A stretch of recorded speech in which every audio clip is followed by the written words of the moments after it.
ඔයාට එකම දෙයක් ආයේ හිතනවද? මම වැරදිද? ඒක එහෙම නොකළා නම් අනාගතේ මොනවා වෙයිද? මේ වගේ හිතන එක අපි සාමාන්‍යයෙන් ඕවර් තින්කින් කියනවා.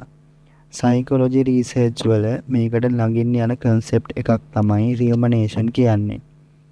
අපේ දුක, ස්ට්‍රෙස් එක, ප්‍රශ්නය, ඒක හේතු, ඒකෙන් වෙන්න පුළුවන් දේවල් ගැන නිතරම චක්‍රයක් වගේ හිතන එක. මේ පැටර්න් එක ප්‍රොබ්ලම් එක සොල්ව් කරනවට වඩා සමහර විට අපිව තවත් ස්ටක් කරලා දාන්න පුළුවන්. ඔයාලා හැමෝම සයිකොලොජි හබ් සිංහල channel එකට සාදරයෙන් පිළිගන්නවා. අද අපි බලමු ඕවර් තින්කින් නවත්තන්න සයිකොලොජිකල් ටිප්ස් 5ක්. පළවෙනි ටිප් එක. මේක සත්‍යයක් නෙවෙයි. මේක හිතක්. ඕවර් තින්කින් වෙද්දී ලොකුම ප්‍රශ්නයක් තමයි අපි හිතන දේවල් ෆැක්ට්ස් වගේ ෆීල් වීම. උදාහරණයක් විදියට කිව්වොත් මට කවුරුත් කැමති නෑ. මම ෆේල් වෙයි. මගෙන් කවදාවත් හරියන්නේ නෑ. ඔයාට මෙතන කරන්න තියෙන්නේ සිම්පල් ස්ටෙප් එකක්. හිතට ලේබල් එකක් දාන්න. උදාහරණයක් විදියට කිව්වොත් මම දැන් ෆේල් වෙයි කියලා හිතක් දැනෙනවා. මේක ප්‍රෙඩික්ෂන් එකක් විතරයි. ෆැක්ට් එකක් නෙමෙයි. මයින්ඩ්ෆුල්නස් බේස්ඩ් ට්‍රීට්මන්ට්ස් වල කෝ අයිඩියා එකක් තමයි තෝට් එකෙන් ටිකක් දුරස් වෙලා බලන්න පුළුවන් වීම. ඒ කියන්නේ අපි හිතන සිතුවිල්ලට අපි ප්‍රතිචාර දක්වන්නේ නැතුව, ජජ්මන්ට් එකක් නැතුව අවධානය දෙන එක. රියුමනේෂන් අඩු කරන්න මයින්ඩ්ෆුල්නස් බේස්ඩ් ඉන්ටර්වෙන්ෂන්ස් උදව් කරන බව මෙටා ඇනලිසිස් වලින් පැහැදිලි කරනවා. ඔයා මේක වන් ලයින් ටේක් අවේ එකකින් මතක තියාගන්න. මගේ හිත කියන හැම දෙයක්ම සත්‍ය නෙමෙයි. දෙවැනි ටිප් එක. හිත තුල නොතබා පේපර් එකකට ගන්න. ඕවර් තින්කින් එකේ විශේෂ ලක්ෂණයක් තමයි ඒක හිත ඇතුලේ රවුන්ඩ් වෙන එක. ඔයා පුංචි නෝට්බුක් එකක් ගන්න. ඒකේ පේජ් එකක කොලම්ස් 3ක් අරගෙන මේ විදියට ලියන්න. පළවෙනි කොලම් එක මම දැන් හිතන දේ. දෙවෙනි කොලම් එක ඒකට එවිඩන්ස් තියනවද? තුන්වෙනි කොලම් එක වඩා බැලන්ස් තෝට් එක මොකක්ද? මම මේකට සරල උදාහරණයක් ගන්නම්. ඔයා මෙහෙම හිතන්නකෝ. මම ඉන්ටර්වයුව එක ෆේල් වෙයි. එවිඩන්ස් තියනවද? ඔව්. මට ටිකක් බයයි. ඒත් ප්‍රිපෙයාර් වෙලා නම් තියෙනවා. ඊට පස්සේ බැලන්ස් තෝට් එක. ෆේල් වෙන්නත් පුළුවන්. හොඳට කරන්නත් පුළුවන්. හැබැයි මගේ කන්ට්‍රෝල් එකේ තියෙන්නේ ප්‍රිපෙයාර් වීම පමණයි. එක්ස්ප්‍රෙසිව් රයිටිං රිසර්ච් එකෙන් පේන්නේ ස්ට්‍රෙස්ෆුල් එක්ස්පීරියන්ස් ගැන ලිවීම සමහර අයට සයිකොලොජිකල් බෙනිෆිට් දෙන්න පුළුවන් කියලා. තුන්වෙනි ටිප් එක. මනස කාම් කරන්න හුස්මෙන් බොඩි එකට සිග්නල් එකක් දෙන්න. ඕවර් තින්කින් කියන්නේ මයින්ඩ් ඉෂුව එකක් විතරක් නෙමෙයි. ඒක බොඩි එකත් ඇක්ටිවේට් කරනවා. ඔයාගේ හાર્ට් රේට් වැඩි වෙන්න පුළුවන්. chest tight වෙන්න පුළුවන්.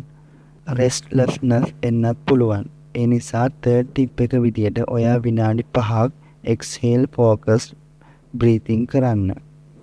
ඔයා මේ ටිප් එකෙන් ගන්න ඕන දේ තමයි ඔයාට හිත නවත්තන්න ෆෝස් කරන්න ඕන නැහැ. බොඩි එක කාම් කරාම මයින්ඩ් එකටත් බ්‍රේක් එකක් වැටෙනවා. ඔයා මේක වන් ලයින් ටේක් අවේ එකකින් මතක තියාගන්නේ කොහොමද? ඕවර් තින්කින් වෙලාවේ ෆස්ට් ඒඩ් එක තමයි දිග එක්සේල් එකක්. හතරවෙනි ටිප් එක. ප්‍රොබ්ලම් එක සෝල්ව් කරන්න ප්‍රොබ්ලම් එක ගැන ලූප් එකක් රන් කරන්න එපා. රිසර්ච් වලින් රියුමනේෂන් ගැන රිපීටඩ්ලි පෙන්වන දෙයක් තමයි මම ඉෂුව එක ගැන වැඩියෙන් හිතන නිසා සෝල්ව් කරනවා කියලා. නමුත් බොහෝ වෙලාවට වෙන්නේ අපි ඇක්ෂන් නොගෙන තෝට් ලූප් එකේම ඉන්නවා. ඒ නිසා මේ ක්වෙස්චන් එක අහන්න. මේ ප්‍රශ්නයට මට අද කන්ට්‍රෝල් කරන්න පුළුවන් එකම නෙක්ස්ට් ස්ටෙප් එක මොකක්ද? මම ඔයාට උදාහරණයකින් මේක කිව්වොත් ඔයා හිතන්න ඔයා එක්සෑම් එක ගැන ඕවර් තින්කින් කරනවා කියලා. එහෙනම් ඔයා කරන්න ඕන අද ටොපික්ස් දෙකක් රිවයිස් කරන්න. රිලේෂන්ෂිප් ඉෂුව එකක් නම් කාම් වෙලා හොනස්ට් මැසේජ් එකක් ඩ්‍රාෆ්ට් කරන්න. වර්ක් ස්ට්‍රෙස් එකක් නම් ටුමෝරෝ ටාස්ක් ලිස්ට් එක ලියන්න. ඒ කියන්නේ ඔයා හෙට කරන්න ඉන්න වැඩ ලිස්ට් එක පිළිවෙලට ලියන්න. ඔයා මේක one line takeaway එකකින් මතක තියාගන්න. හිත 100 පාරක් කරපු දෙයක් action එක පාරක් කරලා බලන්න. පස්වෙනි ස්ටෙප් එක. overthinking වලට time limit එකක් දාන්න.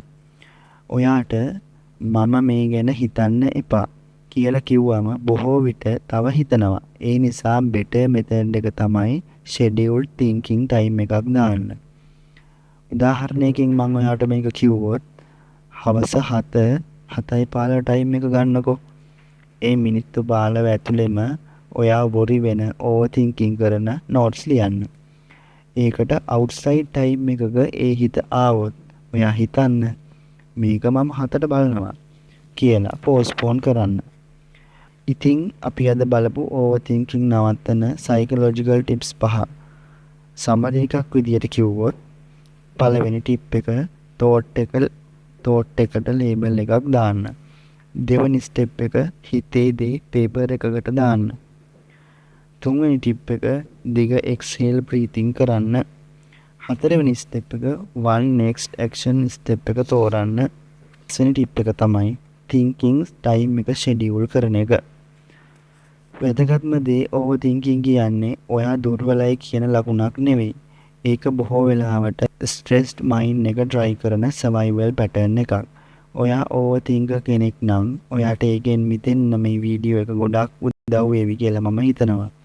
ඒ වගේම ඔයාට තියෙන ප්‍රශ්න කමෙන්ට් එකක් විදියට දාන්නත් අමතක කරන්න එපා. ඔයාට මේ වගේ psychology based interesting videos තවත් ඕනි නම් අපේ channel එකට සම්බන්ධ වෙන්න අමතක කරන්න එපා. අපි ආයෙත් දවසක ලස්සන වීඩියෝ එකකින් හම්බෙමු. ඒ වගේම මේ සම්බන්ධව මම පාවිච්චි කරපු research papers මම පහළ description එකේ දාලා තියන්නම්. ඔයාට ඕන නම් ඒවා බලන්නත් පුළුවන්. එහෙනම් ඔයාලා හැමෝටම සුබ දවසක්.